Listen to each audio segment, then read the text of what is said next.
Entering the Mayo Experience. Mayo Experience. Mayo Experience. Mayo Experience.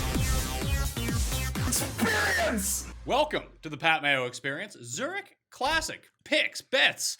No real one and done. No real DraftKings this week. It's going to be kind of a light show. Geoff Fienberg is here in studio with me to break it down.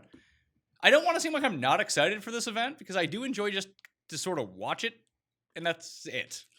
Like, it's such a relaxing week. Like, there's no Pat Mayo Experience DraftKings open this week. There is no DraftKings for this contest, as you pointed out. Am I going to do the El Hassan Whiteside the second Euro contest? I'm not doing that. I liked how people were like on you first thing this morning. Like, are you doing one?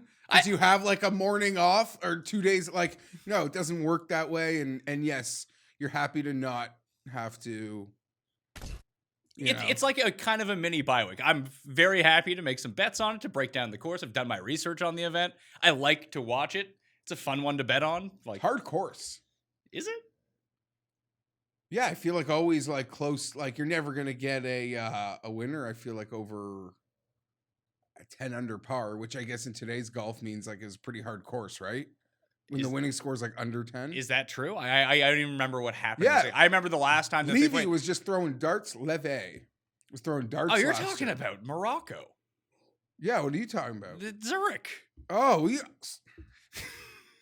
This score can get crazy. You got 2 balls, man. What the fuck you're talking about? Wow. Okay. Sorry. We will. I do have bets for the Morocco tournament, though. And the show isn't about the Morocco tournament. No, I just thought we'll just get to those at the there. end. And I liked how people were like on you this morning, wondering if you were going to do a show. The contest, yeah. So I appreciate people reaching out, like Baroff, Coley, Mike Miller, Wiley. Who are the other good Euro people? All the guys like Josh Perry. Josh Perry, yeah, he's always on top of everything. I'm just trying to rattle people off the top of my head. I'm sure I'm forgetting people, but you and I are not the people you want to look for Euro. No. Like, in-depth content. Although I got bets, which I'm just like playing gut feeling with. And I was going to put the earrings in this week because last week, before we do that, giveaways. Smash the like button for the episode. Leave your DraftKings handle in the comment section and tell me who your favorite person to win the Morocco tournament is. Boom, there's the giveaway. We might do another giveaway at the end too, so you'll want to stay around. Till then, also, if you leave a review on iTunes, Stitcher, Spotify, 5 stars, DraftKings handle, and something positive about the show, you'll be in a draw for 20 DK bucks. Only 3 people did it last week, so it was like the easiest tournament ever to win.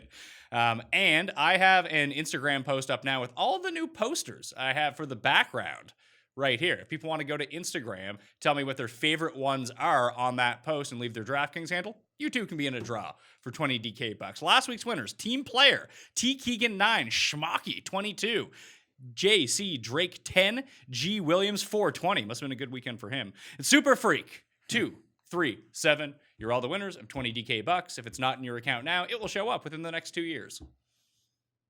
The RBC Heritage is the most on-brand like tournament there is. Why is that? Never lets you down. Like it is as advertised. Always. Reed picked CT Pan to win on the show last week. I bet against CT Pan with him. I picked Kevin Na. We've now done that twice. We've made a head-to-head bet. I don't know if he actually put an outright on CT Pan, but he was really big on CT Pan. I couldn't figure out why.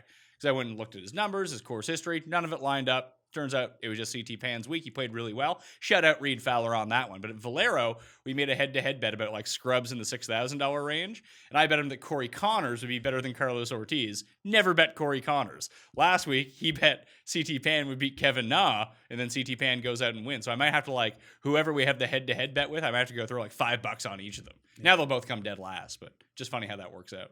I'm happy CT Pan won. I love CT Big Pan. And we were on him when he shanked the ball in the lead a couple. Was it last year? It was the year before? That really should have clued in something to us because there's like so much crossover between Wyndham and Heritage as is that just it never occurred to me. Yeah, fair enough. I got another weekend tease from Cantley. He left the 15th hole again in the lead.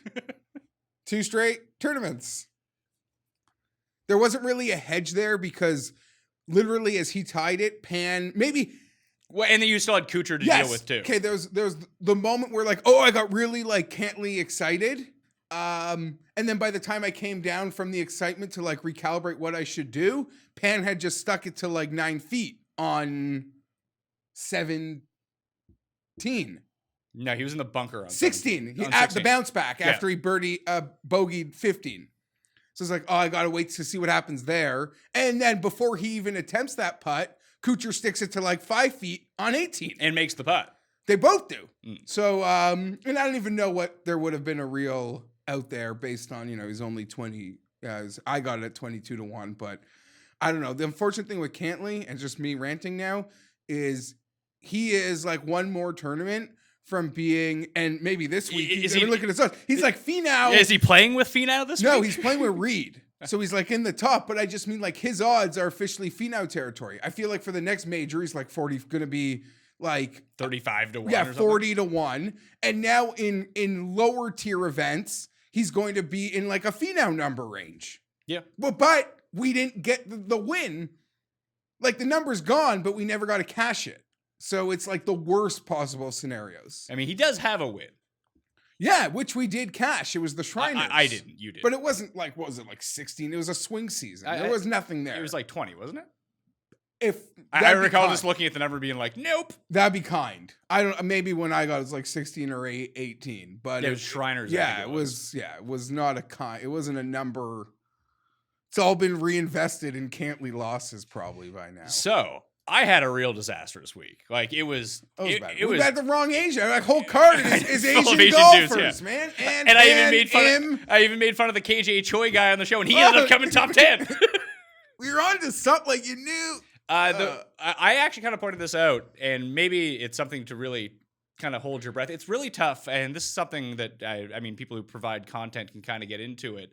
And we did the show on Monday, I did the show on Tuesday, and as I did the live chat on Wednesday, I kind of told everyone like Im and Ann are shaping up to be super highly owned. Like if you just wanted to fade them, it would make a lot of sense. But like I've already done 2 shows where I'm telling people to play them.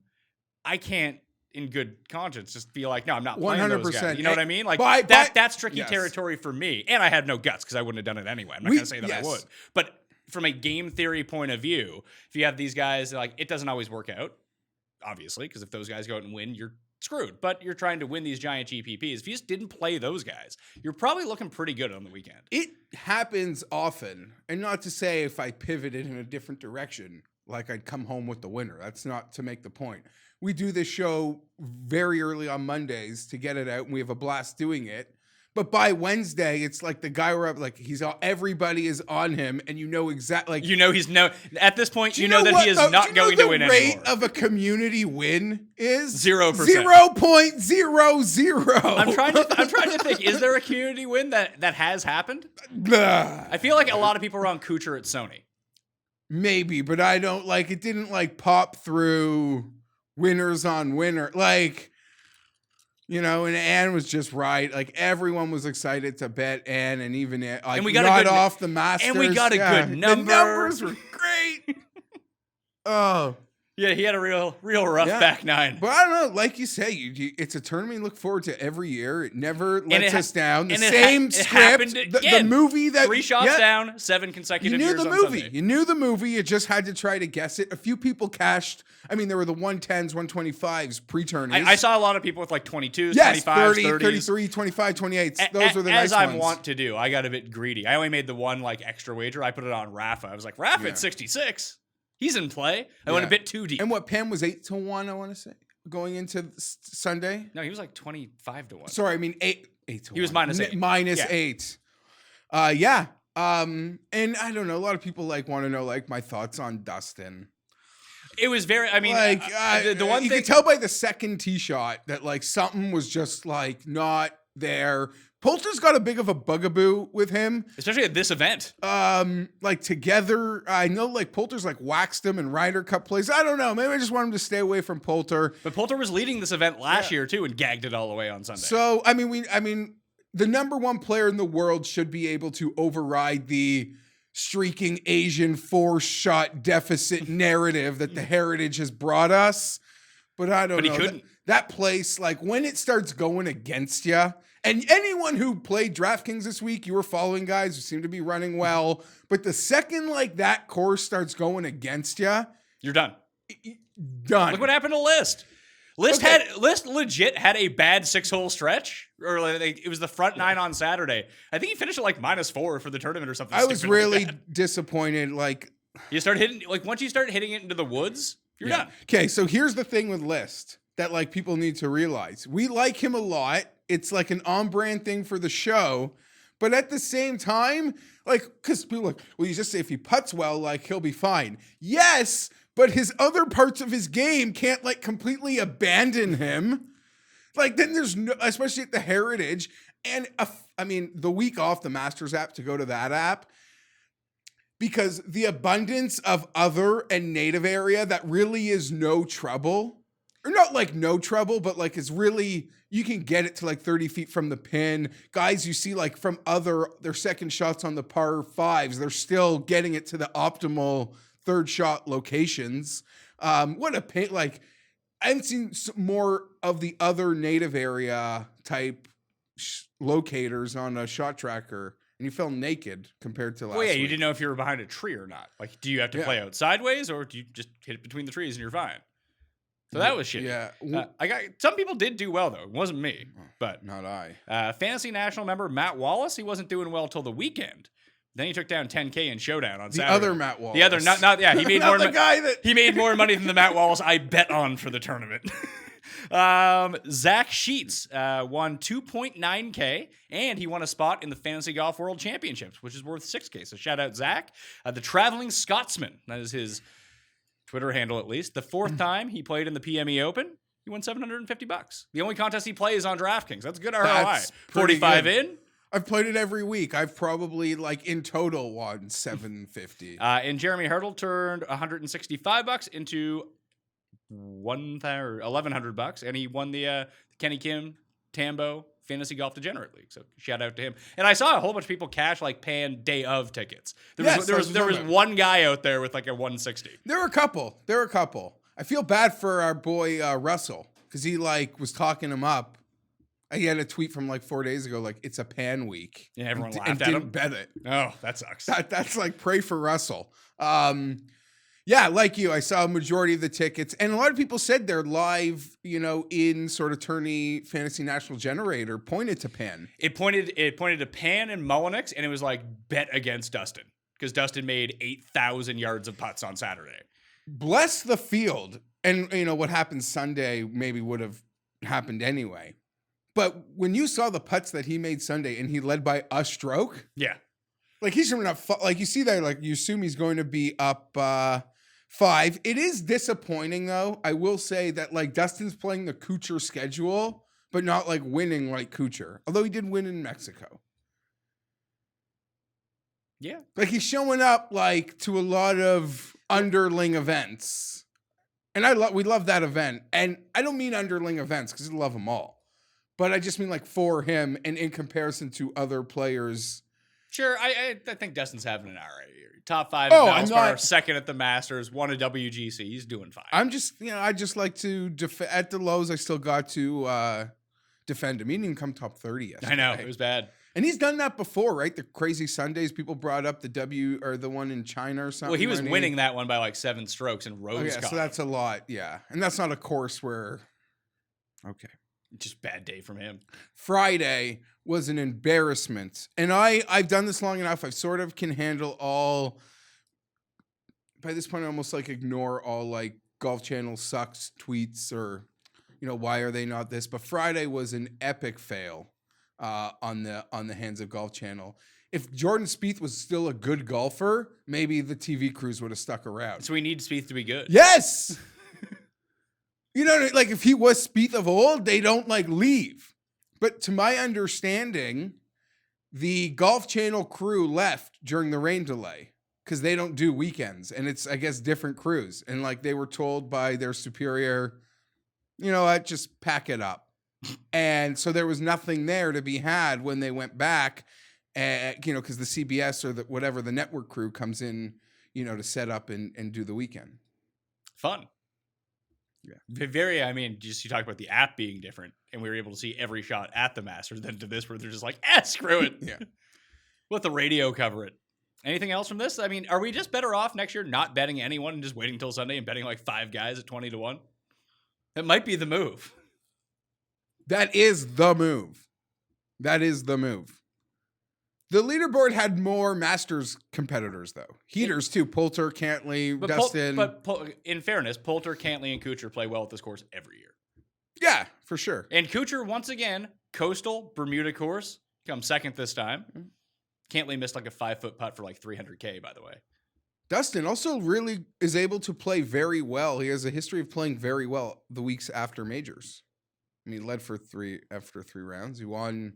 He almost pulled off the RBC double. Someone asked me, actually, before we get into Zurich, Zurich's sort of a joke here. On the bottom part of your sheet here, I have outright odds for the PGA Championship. Oh, God. And I wanted to talk a little bit about the U.S. Open as well. I mean, the odds, nothing really stands out, but someone did shoot me that Matt Kuchar 75-1, whatever book he uses, to win at Pebble Beach. Think Kuchar can win at Pebble Beach? The U.S. Open is sort of the one major where I'm not really into Kuchar. I mean, the Masters, he's always live. British Open, it's at Pebble, so it won't be as long. It's the POA, man. Like you want to get Kuchar on like Bermuda. Has he ever won on POA? Yeah, once maybe.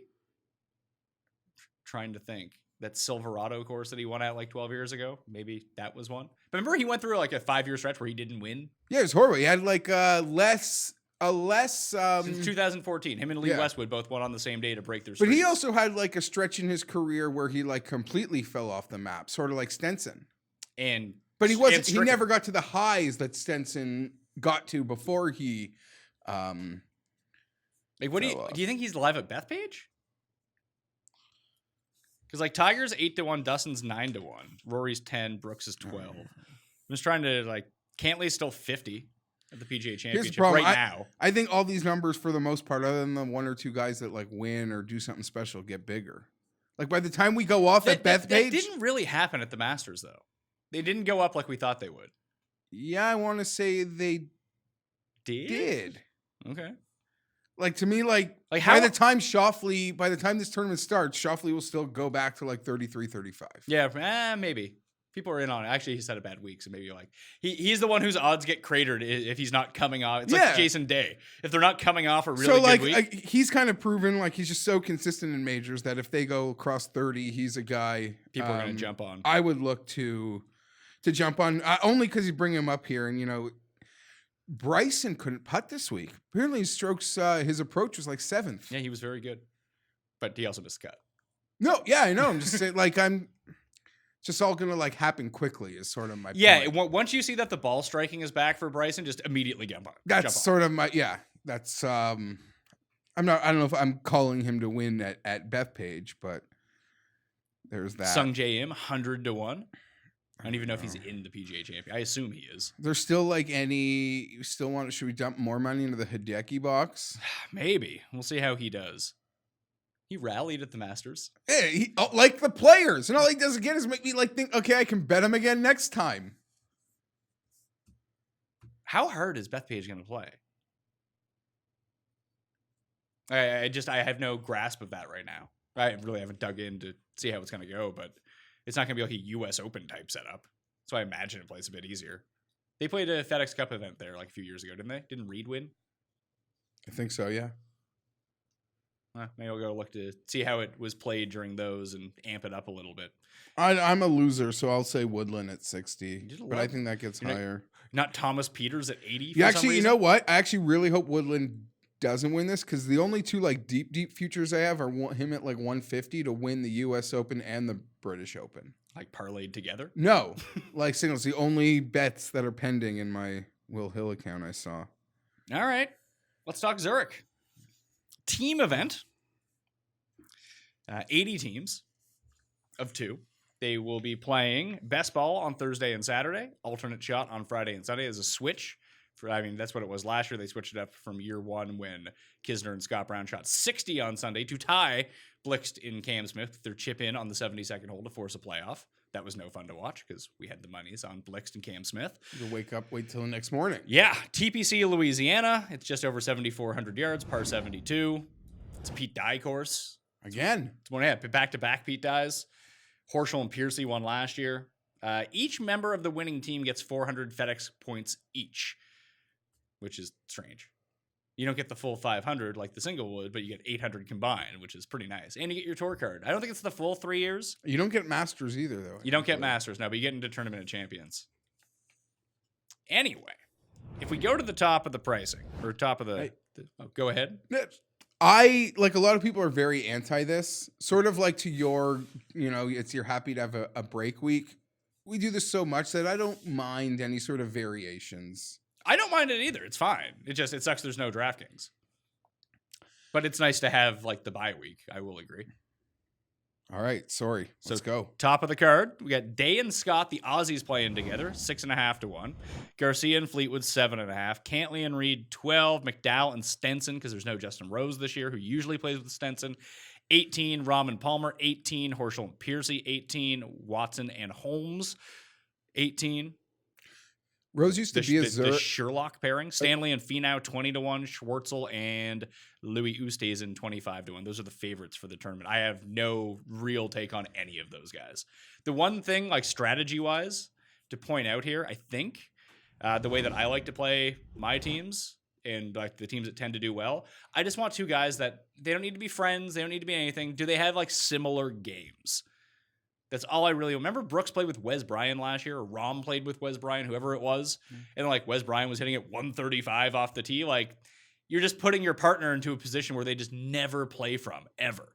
And then it just fucks up your team. So I'm out on that sort of thing. Like, Stanley and Finau, I'm sure they could do fine, but an alternate shot like Finau's not going to be used to hitting it from where Kyle Stanley hits his approaches from. So it's an adjustment period. Maybe they can get on the same page, but just complete write-off right away. The only team, funny enough, under the 20 to 1 that would kind of have my considerations would be Rahm and Palmer. But I don't think I'm going to bet anybody below 30. I don't think there's a need to bet anyone below 30, to be Also, perfectly honest. I don't know the full backstory, so someone can maybe fill me in, but I am certain this pairing is the result of a bet. I remember they made a bet. I remember hearing about it when it happened, that Palmer's caddy and Rahm's caddy, like on the golf course for themselves, ended up making a bet that Palmer's caddy won, and the prize was Palmer got to be Rahm's partner in this event. That's pretty awesome. I kind of hope they win now. Yeah, and I don't know. I kind of want to back Rahm at any time at, like, anything flirting with 20 to 1. Yeah, but this is a stupid event. It's a ridiculous event. An alternate shot, Ryan Palmer. When Ryan Palmer misses, like, the 3.5 footer, Rahm's going to break his own putter. or when Rahm's trying to play a second shot from water, it's going to be tough for him. So that's the thing. Like, but I don't know.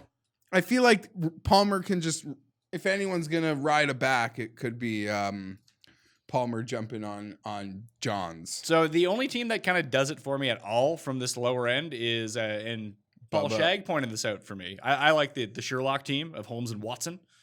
They have similar skill sets. Bubba's won at this course before. You get a hot putter out of one of them on, like, I just worry about how they play an alternate shot if one of them's having an off day, because then they're screwed. But in best ball, like, they should be able to pile up birdies pretty quickly. This tournament is fire for alternate shot. The team that's like 10 under after best ball plays alternate at like 7 over. Like, things go nuts in alternate shot. Things get crazy. So the only thing that Paul brought up to me is that where Watson's a lefty and Holmes is a righty, will that throw off their game at all? Like, are you playing from different? I know that JB plays like a power fade, but it's a bit different than what Bubba's doing off the tee. And then again, you get put into one of those spots where it's just difficult to figure out what your partner's up to, and you're just putting the rough on a side of the course you've never seen before. So that would be my worry. I'm not betting any of these guys from below 30 to 1. A lot of these teams, Pat, I want to say, like, because this is the third incarnation of this, I feel like we've seen, like, for 3 runs.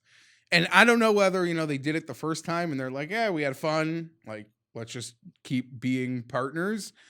But I assume, like, obviously based on some of the top teams, you can, like, let the tournament know. You can, like, call your shot as to who your partner is. But do some of them just get put in like a ball machine and like they get randomly drawn? I actually have no idea how this works. Like Hearn and Power are playing together. They were again. together They last year, and I think they played decent. I think so too. I think like the Canadians are playing together. Connors and Hughes, Grayson Harding, the South Africans are playing together. Like what is like Choi and Lingmerth is incredibly random. They're both old. Lingmerth's not a young man at this point. Like, how did Cam Smith and Jonas Blixt end up on the same team 3 years ago? I don't know, but for all we know, they're like good buddies. Yeah, so there's so much of the stuff that we don't know. Let's get to the middle tier because I think this part is interesting. It's like there's college ties too, though, right? Like Harmon Kazire is like a Georgia Bulldog team, I think. Tour Junk, other people would know, but I don't know. I'm just like, how does Schneider, Jans, and Svensson end up together despite having two very German-sounding names, but being Canadian and American? I got to give Baroff credit for this because I'm going to steal his joke. He's like, he's shocked Spieth didn't call Justin, begging him to play because he needs to lock up a tour card. The sad thing is the Masters are actually the only tournament probably in a year that helped his world ranking. Became like T21 or something. Yeah. He has 3 consecutive top 50s now in a row. Looking that good. hurts his world ranking. I know. Well, it doesn't hurt his world Sorry. ranking. The stuff's coming off his world ranking. Middle range. This is the fun part, I think. Auto bet for me, Kisner and Brown. 33 to 1. So they're 33 to 1. Koepka and Koepka, the brothers, are 33 to 1. Vegas and Answer, Poulter and Horsfield. Blixton Smith, Glover and Reevy. Watney and Hoffman, all 40. Then you got Harrington and Lowry, the Irishman, are 45. Hadwin and Badley, Fratelli and Neiman, Grayson Harding, all 45 to 1 as well. I agree. I mean, we spoke briefly yesterday on the phone, and we riffed for about a minute on the teams, and this is a number. That's the number I said it would be. Yeah, I even thought you might have even said it lower. So this is a number that I was, I think, kind of happy to get. There aren't really anything I would call like an auto here. But Brown and Kisner seem like a play you just sort of blindly make. Yeah, they've been... Last year, Brown... He gagged on the alternate shot on Sunday. But they were winning going into the final round. Yeah. And I was like, I'm going to cash all the monies. It's going to be great. And no, Scott Brown really let me And down. for, has a neat... Well, it's not fair. Like, Scott Brown is what he is. But I actually trust him to sort of hold a little water for that club. No one in this, like... There's an argument to be made that when they send like President's Cup and Ryder Cup teams just to pick these two idiots and put them together on a course, they would have been awesome in France last year. No one on tour has played more rounds together as a team than these two. It's not even close. They played like 300 rounds together. And it goes back to they know what the other person is doing. You know what I mean? Yep. Despite this course not fitting either one of them. Although Kisner's like a die specialist, but this is a longer repeat die course. I got no interest in the brothers Koepka. Why not? If Brooks and Chase win, Chase gets a tour card. Yeah, I think Brooks is just out there to get his brother some like T15 money. Okay. They came T5 2 years ago, the first time this event was played. That would be a funny win though. A team that I wouldn't mind if you are not afraid to go against your stylistic approach would be the Vegas Answer. I was actually looking, the two from there that really kind of stuck out to me were Vegas and Answer and Hoffman and Watney. Doesn't Hoffman, Watney reek of Horschel and Piercy? Like just veteran ball strikers. They just are having fun out on the course. You gotta get like someone who doesn't know golf at all and have them guess. Like these are like legal offices. The offices of Hoffman and Watney. Hoffman, yeah, I don't mind that. I think anything involving Kokrak that starts with a 5 in front of it is like has to be bet at this point also. Yeah, so Kokrak and Strat are 50 to 1. They're even lower in some spots. They're like 45 or 40 to 1. The book that we use has them at 50. I'm in. I already made the wager. Those were the two I made right off the hop were Brown and Kisner, Stroud and Kokrak. I probably want to add 2 more just for kicks.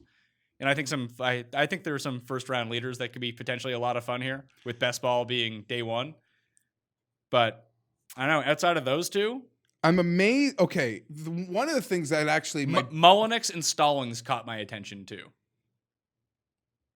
They're 60 to 1. I'll bet them. I actually don't mind that because they're both. I mean,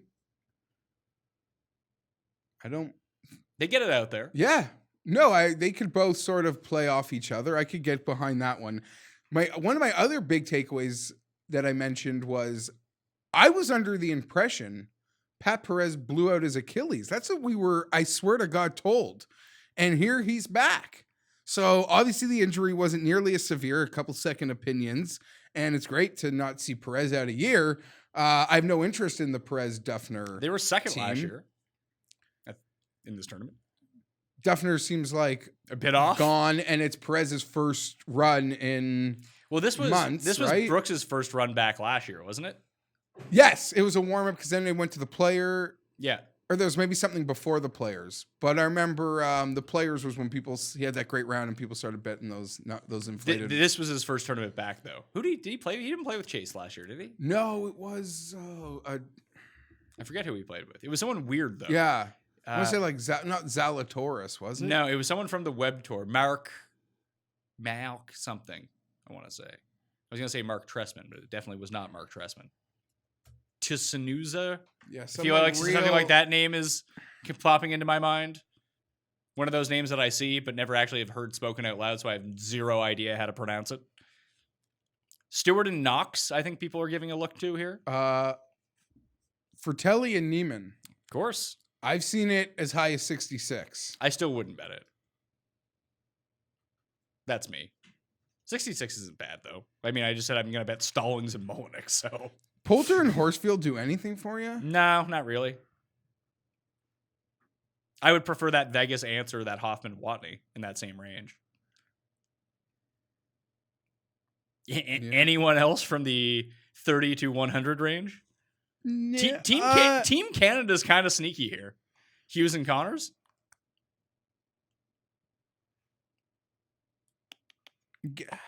Gay and Sabatini? Yeah, I don't really bet. That would have been. What about Champ and Burns? This is his first return, right? No, Since his injury. Champ played last week. Miscut. Of course, he played at Heritage. Well, yeah, he played. Yeah, he didn't play like super poorly either. But like you can go bombs away on this course. And Burns played really well last week. He putts really well on Bermuda. I believe he won the Louisiana Open last year. He did play well. You know what? I retract like turning off that at 80 to 1 in this I think that like weird event. I think Tim has maybe the Ender curse may have run out. Paul's been like urging Tim to sort of leave Cameron Champ alone. Champ. He ruined his career and got him injured. And then that's when you like bet him for 5 weeks like straight and you'll hit a jackpot. We're staying under 80. I don't know, you made a good suggestion with the Stallings team. It seems like a lot of Team Ireland with Harrington and Lowry. Yeah, I'm not doing that. Like they're 45 to 1. I could bet the old man team of Kelly and Stricker at 80. They generally do play well. No, in that like Grayson Harding seemed somewhat attractive, but I don't know that. Like, this is even a week I'm not even getting my auto bets on Im and Siwoo Kim in. Like, Siwoo Kim's playing with... Couldn't they just have played together? That would have... Like, I could have saved saved a bet. It would have been great. And I definitely would have bet them. Im and Kim. Everyone would have been betting them. Instead, Im is playing with Wee Kim, who is a fucking disaster. And Siwoo Kim is playing with Sang Moon Bae, who's not even on the PGA Tour. He was playing on the web.com last week. So that's not great. There's a lot of options. I don't know. You got to, I think, just throw a few darts. I think just to have something out there. Like you start maybe with Kisner and Brown at 33, and then you just sort of like. Well, what were Horschel and Piercy last Probably year? Probably like 35, 40. So 35 and 40 is Horschel had his win the year before somewhere. Like he won somewhere by himself to get him sort of back going. He beat Dave Byron Nelson because Dave missed a 2-foot putt in the playoff. But the year before, Blixt and 90, 100 to 1, yeah. So like, it's you need two guys to kind of be fire and play well off each other. Just because, I mean, if you're not putting up at least 65 in the best ball, like you're cooked to begin with.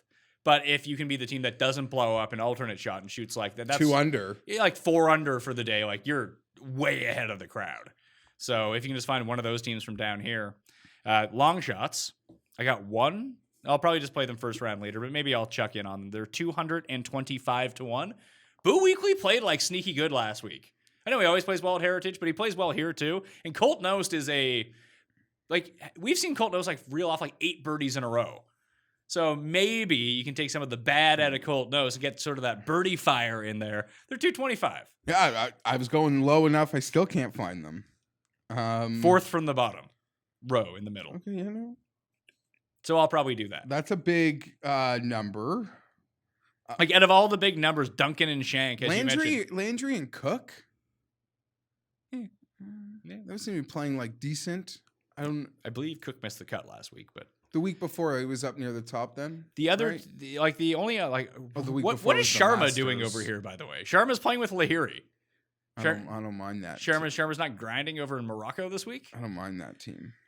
Duval and Furyk, what a team. You had mentioned to me that Duncan and Shank seems like a very on-brand team for me. Yeah, that seems like your first round leader. Like they're definitely on the first round leader card. T Dunks and Shank. I am interested. I've seen a much bigger number, almost double the size of the Kyung Hoon Lee Matt Every team. Seems like a first round leader bet as well. Ortiz and Munoz sounds like a first round leader wager. Kyung Hoon Lee makes so many birdies. He also makes a lot of birdies. He gives them back quickly too. Team first round leader Kirk and Straka are 111 to 1. I think you mentioned it earlier, but any Hearn and Power? No. I feel like Hearn doesn't barely plays. He was doing the Masters coverage for TSN. Maybe he learned some great tips on where some great wine is from Bob Weeks when he was talking to him. Varner getting thrown out there with Love Lady. Yeah, I don't love that. Yeah, it was kind of the two that kind of piqued my interest a little bit. I doubt that I'm going to bet them, but I do want to look into it. Kraft and Tway have played well together at this event in the past. They're 140 to 1. And Damon and Harkins.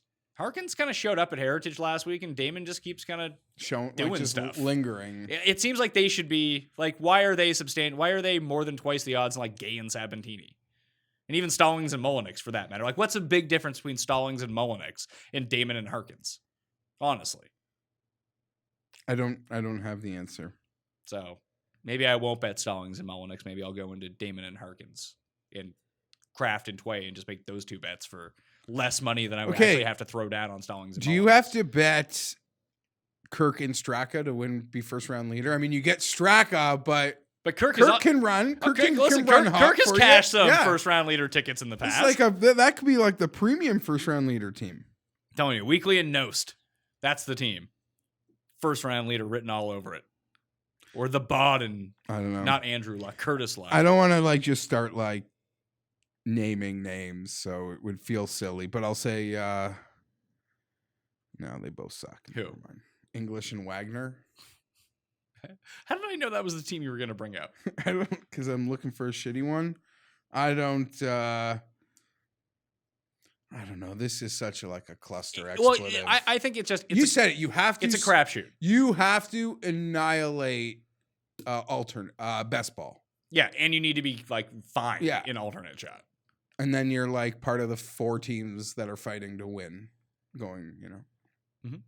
We've seen bad putters win here. Even in an alternate shot. Like if Scott Piercy is winning a tournament. Sometimes I feel like this event is great for guys who can't win.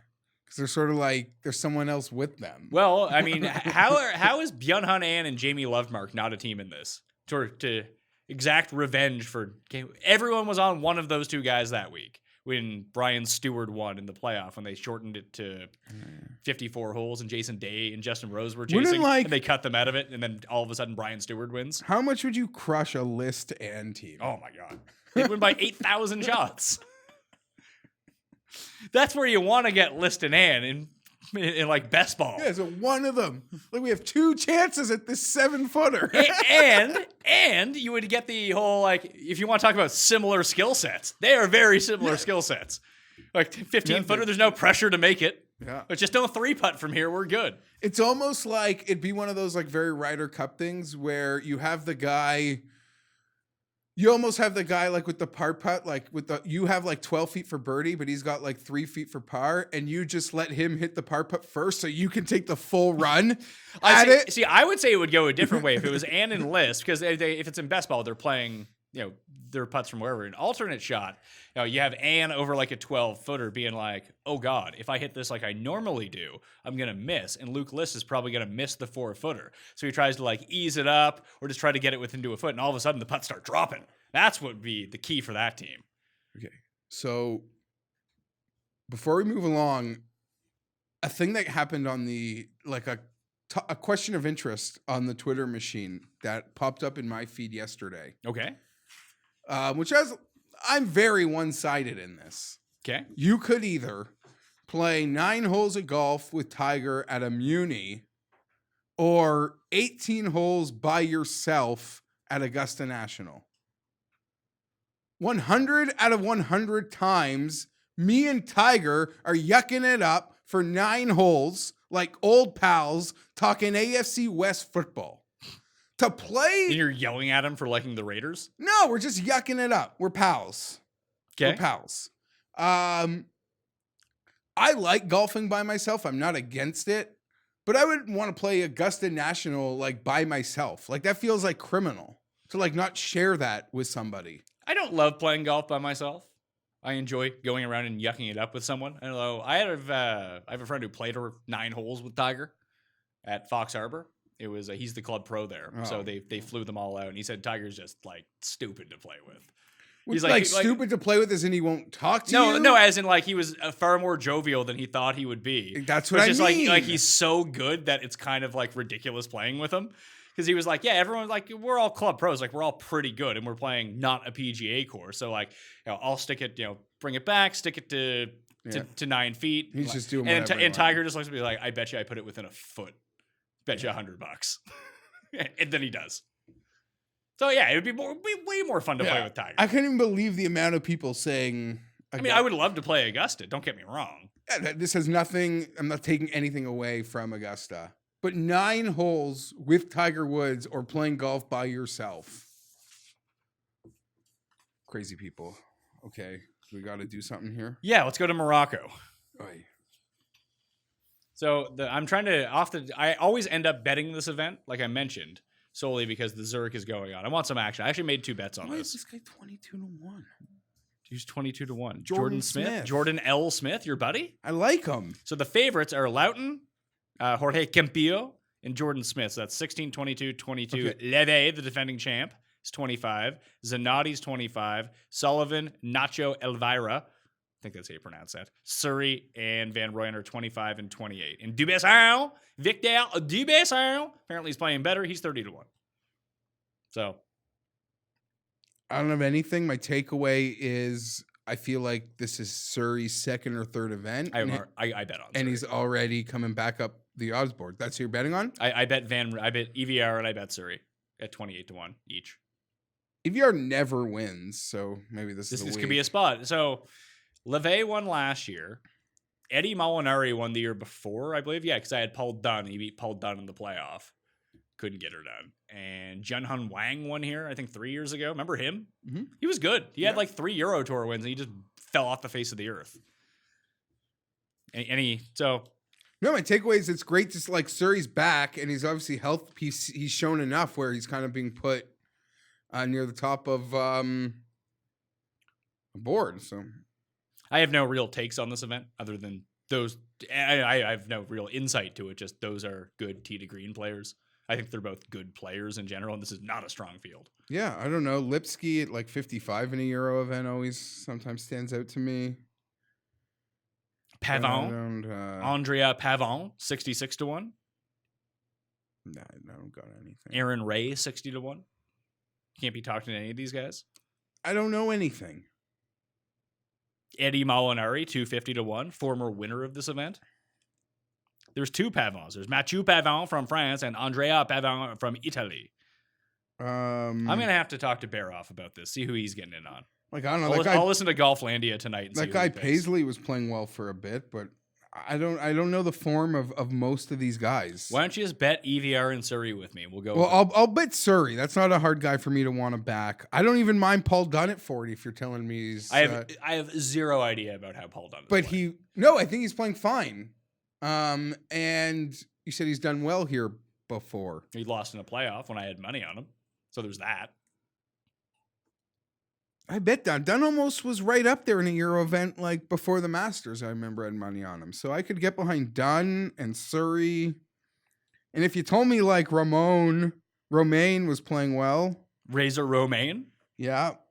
Levesque. Maybe. And Lipsky. But I don't know. That really comes with nothing. That's me looking at the names I like. Yeah, maybe one of those fun events. Pick two guys that you like and bet on them. Quick picks? I guess I got to figure out what I want. You don't need to hold it. You can put it on Twitter later on. So, Well, yeah, I know that. But... quick picks for the Zurich Classic. I got Kisner and Brown at 33-1. I got Kokrak and Stroud at 55-1.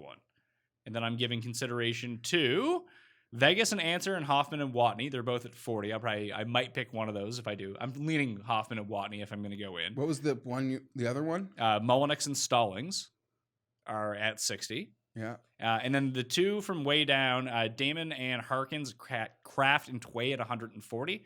Looking at those two, and I'm definitely throwing in on Weekly and Colt Nost at 225-1. I'll play that one with an each way. Play them all with an each way. It's a stupid event. You might as well. And you said the one you were debating Hoffman and Watney with was Vegas and Answer? Yeah. Hoffman and Watney just reek of a team that would win this event.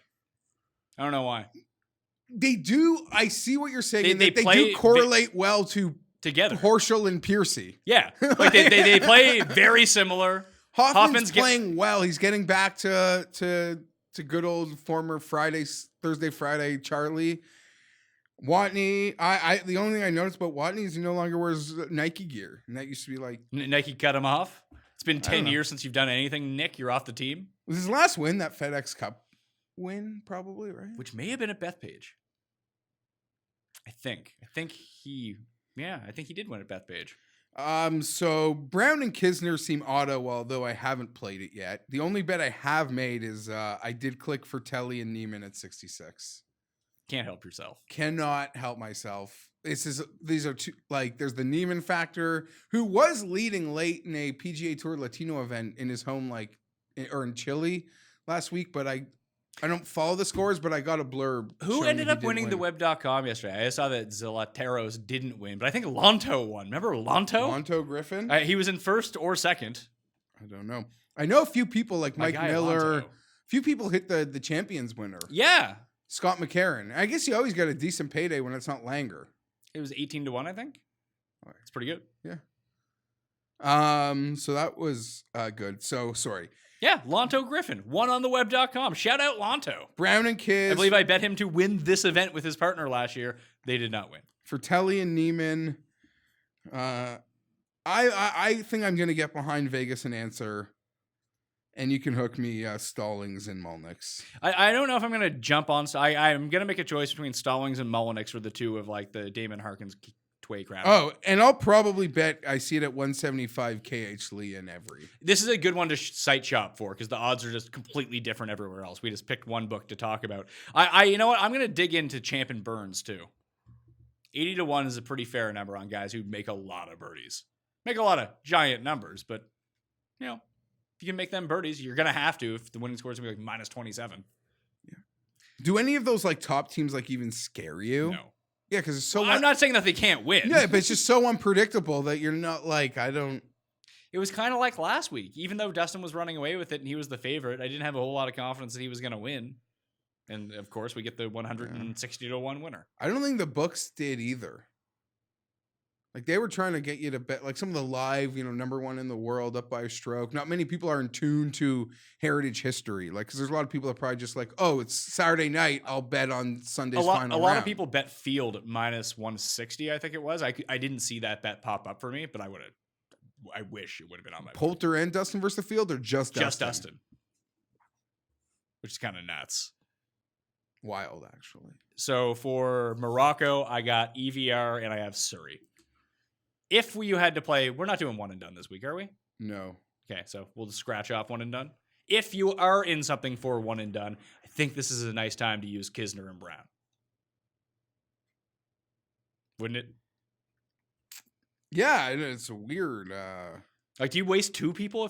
I know that there are some one and done leagues that go through Zurich. I have no idea how they would. I guess you burn both of them. But yeah, I would feel comfortable burning Brown and Kisner. If I had to burn both, Brooks and Chase? Probably not a great one to burn Brooks at. I don't know if I had to burn one and done for Telly and Neiman. But these won't count for us because we're not actually playing this one. Although Tim probably won't know that and try to put in picks anyway. Okay. That's it for golf. All of our guys missed the cut last week. I know.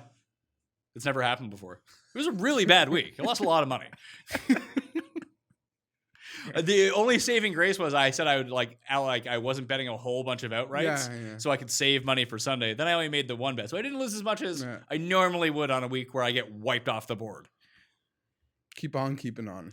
Raptors, Leafs. You're telling me that if Vlad Guerrero gets called up, or if he had got called up, you would have went to that over going to see the Raptors or Leafs Game 7? Well, I'm not like the biggest fan of either. Well, I hope the home teams do well. Hockey. I actively root against the Maple Leafs. I find it very funny when they lose. I'm also not from here. I don't disagree with you. Seeing how sad everyone is. It's awesome. Yes. If you could enter, if they lose their Game 7 this week, if you could enter my group chat, like my 10, a good group of lifelong buddies, you would be humored by the epic sadness. Good.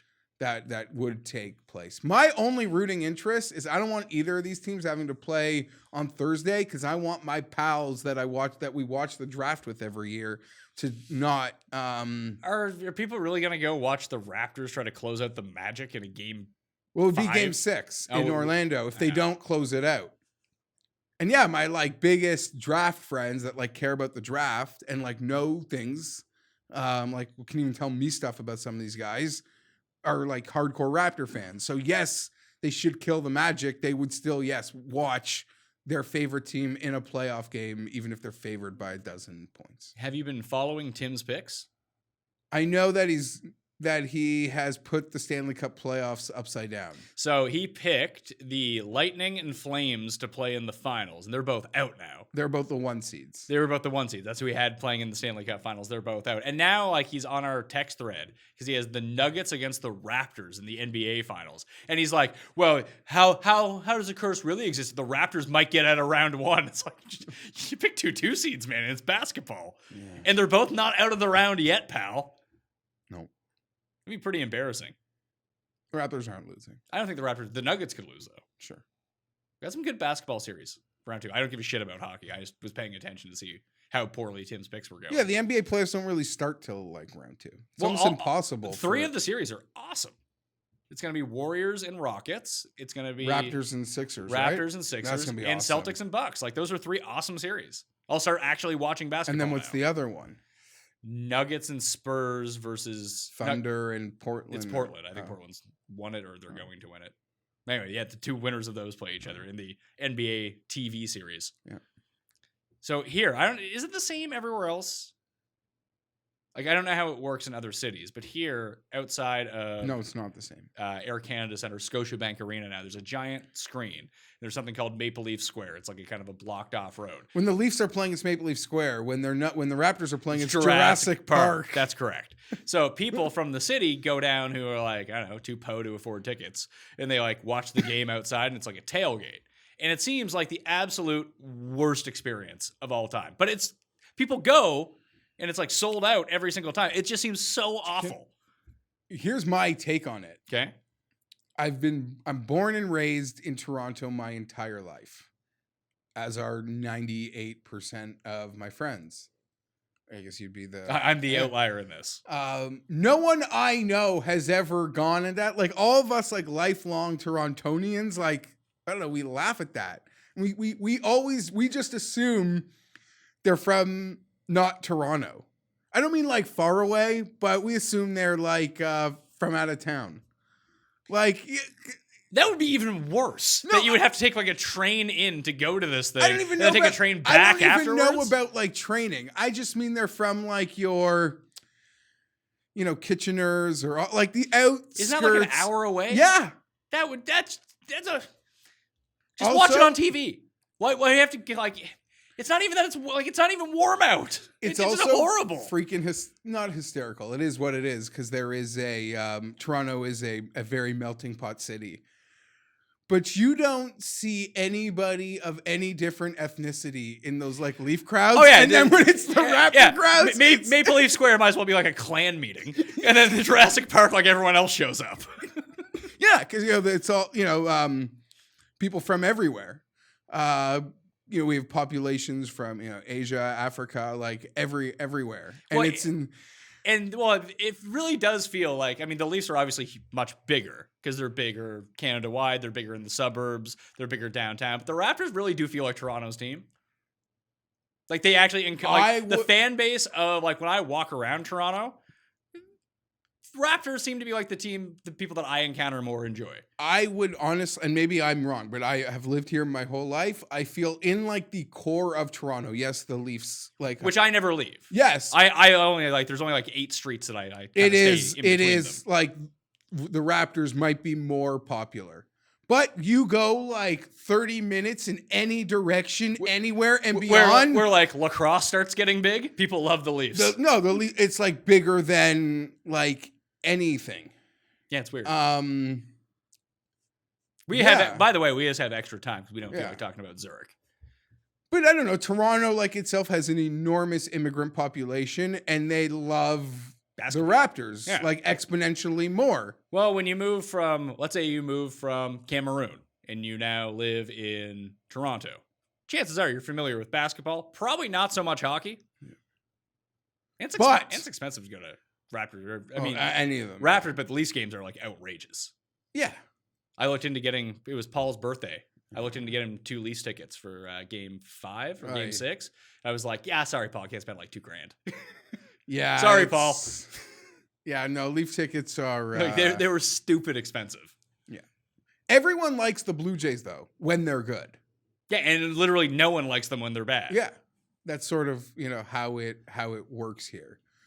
But I don't... If the Leafs lose that game 7 to Boston... Which I hope they do.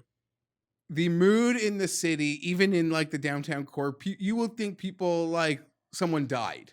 I mean it. The morning after, like there will be a aura in the city that is of like a tragedy has taken place here, and you just like can't wait to like yuck it up. Walking in with your coffee, like snickering, just laughing at idiots walking around the streets, being sad that the team lost. Oh, I don't know, man. Oh, my team lost. I can't go to work today. Like, listen, I don't remember when we used to work at the fantasy offices? Like this is what pissed me off the most. Like the Leafs would just be a disaster. And like the Leafs would lose in the playoffs and like 98% of the office were just a bunch of Leafs fans. And they wouldn't do fuck all for like the next 2 days. You got Pat Mayo, who's working hard to keep this network afloat, and you're just sitting there feeling bad about yourself. Not because your job sucks, and we work at a shitty company, because the Leafs lost. And you're the same asshole who's just like real fired up when they win 2 games to start the year. And you're telling me how fucking great they are. Like, calm the fuck down. Just, it pisses me off to no end. Leafs fans might be the least informed fans in the world. It feels like they kind of know their one team and nothing else about hockey. Okay, as someone that worked in sports media in Toronto almost his entire adult life, even producing a dedicated hockey show, 2-hour show to the Maple Leafs on AM dial called Leafs Lunch, I would still say that I would give that to Canucks fans. Oh, really? Yeah. I think Leafs fans are a little more in tune with like how bad they are. Are they? No, sorry, like when they are bad. Oh, see, I would disagree. Now when Leafs fans are just like, the Leafs are the best. How could anyone not like the Leafs or think they are the best team? Like, fuck them. I hope they win. It's the opposite of it's the opposite of Canadians fans who are always just like, this is the worst. Yeah. Our team sucks. I just know people will be so sad. Like my closest friends will be so sad if the Leafs lose that game this week. And I'm just sitting there. I just want all my friends to be able to hang out for the draft. In bad order for this, I believe Tim has picked Boston.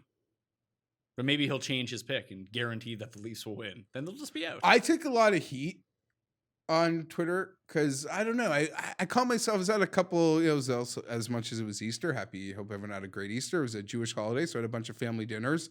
Those people love hockey. So like all hockey on both nights. And then like I came home and and more hockey's on TV because it's the playoffs. And so they're like Sunday ticket hockey on regular cable during the NHL playoffs in Canada. I just like, I don't know. I sent out this tweet that like of all like major sports, I'm so confident in the fact that the outcome of hockey, like puck luck decides more the outcome of a hockey game more than any other sport. It's probably a wrong comment, but I don't know. You think that hockey is the flukiest of all the Yeah, sports? Everyone on the ice is insanely talented. Well, I think that you are right as it pertains to the Stanley Cup playoffs solely because because of the salary cap, teams are pretty even generally top to bottom.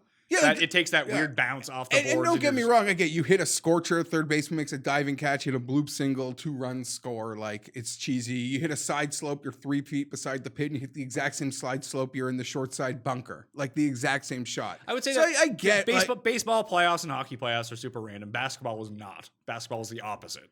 The best team generally wins. I will also say, for the most part, in a 7-game series, the team that deserves to win does win. They would in a 7-game series, sure, but it doesn't necessarily mean the better team won. You could be the worst team and go outplay the better team in the 7-game series, and you would win. But like you catch a hot goalie, and all of a sudden you're winning 2 series. To me, it's all just like you bang on the sticks, and the puck's loose in front, and you jam it home, and that's. I think it just kind of shows that neither of us really like hockey all that much. Yeah, but I at least like you actively want the Leafs to lose. I'm not. I don't go there. All right, that'll do it. On the Pat Mayo Experience. Tomorrow on the Pat Mayo Experience, bright and early, 2019 Pat Mayo Experience NFL mock draft, Jeffrey. Who do you think your Chargers ended up taking in our mock draft? Dexter Lawrence. I honestly can't remember, so I'm going to say no, and I'll probably be right about that. What position? Do you know what position? Paul, do you remember what position it was? Like we didn't spice it up and go quarterback. No. Okay, it was so like we just filled in. It was some guy I had never heard of. So before. we took a linebacker or a DT because we were probably. I think it was a DT. Yeah, we're drafting late in the first round, glaring need. It's an easy like mock. So Thor Nystrom and Davis are on the show. Davis brought some pretty good takes, including that if Kansas City drafts that Jacobs guy in the first round, that he'll quit watching football. And Thor knows basically, he's, as Paul pointed out, he's like what Cody knows about like MMA, Thor knows about college football prospects. It's incredible. Quickly on the way out, I think you really, at least in your preview clip, that's all I care about is when talking to quarterbacks, how would they have gone in the stacked QB drafts? And we do. Yes, that is to me like, so I'm not nearly as inundated with the draft as I was like, 5-6 years ago. Now it's all sort of a blur. I know, and I'm just sort of stuck following the quarterbacks. But how would the quarterbacks go in previous drafts that were strong quarterback drafts? That to me is the question. How do you evaluate those quarterbacks versus the quarterbacks of previous years? I believe he had it. And you can just watch the show and find this out. I'm trying to jog memory. I filmed it like 3 days ago. But I think he had Haskins. Like if it was last year's class and this year's class, he'd have Haskins at 5 and Murray at 6. Haskins would go ahead of Murray? He has Haskins rated ahead of Murray. Like not that where they would be drafted. And not like amongst quarterbacks. I think he had Darnold, Rosen, Baker, and the other one. Who's the other one? Allen. No, he had Allen behind. I think he had Lamar Jackson ahead of them both. Who likes Lamar Jackson? Sure. Anyway, who do you Bills take a receiver? The Bills? Yeah. No, I think we had the Bills taking an edge rusher. The Bills really Jerry Tillery. That's who the Chargers took. And the Bills we had taking Ed Oliver, I think. Oh, okay. Because the way that we did it, we didn't want to give Haskins to the Giants at 6 just to see how it like shook up the draft. Where do you think Haskins went? Redskins. Tune in tomorrow to find out on the Pat Mayo Experience. But yes, it was the Redskins. And then me, you, and Cust, NFL schedule breakdown on Wednesday, which is always one of the more fun shows of the year. Can't wait. Because we're going to be recording this here soon after we finish. What do you think that Tim has the Jets going? Last time he usually starts conservative in his mind. Conservative. So here. will it be 11-5 or 10-6. He tries to have a soft landing here, and as you bring him back on to talk about things progressively until we get to season, we gain wins. So, but he's more confident this year than he seems to have been in years past. 11-5. I'm gonna say 11-5, and he's gonna be too. confident in that. But we're gonna 11-5. He did tell me that he thinks that they're gonna be 7-2 going into the bye week. Can I tell you my problem is I actually really like the Jets, and then he comes on and says his thing, and then it turns me into like having to talk against the Jets because his comments are so over the top. But I am I like a lot of things the Jets have done. Why are the Jets better than the Bills? I like the Bills too. Like, they don't seem that different on paper to me. Like, unless you think that Darnold's significantly better than Josh Allen. I'm enamored with both of them. Okay. I like both those teams a lot. I'll just leave Tim the one that can make the dethroning claims. I'm not. Well, he already made it last year. Well, he's made it for a decade, but I'm not. I don't say that. I don't say that. Best quarterback in the division, Ryan Fitzpatrick. All right, that'll do it on the Pat Mayo Experience. Follow Jeff on Twitter at GFienberg17. You can check out my cheat sheet on Wednesday for the golf picks up on my Facebook page, facebook.com/thepme. I got that poster draw on my Instagram. If you go up and tell me which posters you like the best, I got them all right here. Check them out. Check out these posters. About like 40, I saw the pictures. About like 45. I thought you were in the store. I didn't know you bought them all. No, I bought them all. I'm getting rid of like the Rod Stewart in the background. We got some good ones here. Yeah. So they're all up on my Instagram right now. Instagram/thepme. Ooh, that was a weird sounding something. Anyway, just tell me what your favorite is. Leave your DraftKings handle. You're in a draw for 20 DK bucks. Like the episode. Leave your DraftKings handle in the comments section. Tell me who you like at that Euro event. You're in a draw for 20 DK bucks. And the iTunes one, start leaving them iTunes reviews. 5 stars, DraftKings handle. Something nice about the show. Only 3 people entered last week. 33% chance of winning 20 DK bucks. So you might want to do that one, all right? I'm Pat Mayo. Thanks for watching. I'll see you next time. Pat Mayo Experience! Experience!